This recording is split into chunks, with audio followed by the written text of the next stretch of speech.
111 centimeters in feet? First of all, we need to know the value of 1 centimeter in feet. It's always 1 centimeter equals 0.03280839895 feet. Now we have to multiply 0.03280839895 by 111.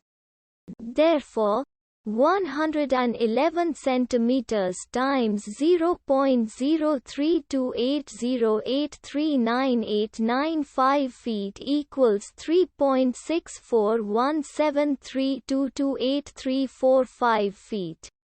So, in other words, 111 centimeters equals 3.6417322835 feet. We hope you have enjoyed this video. Please like and subscribe to our channel for more videos like this.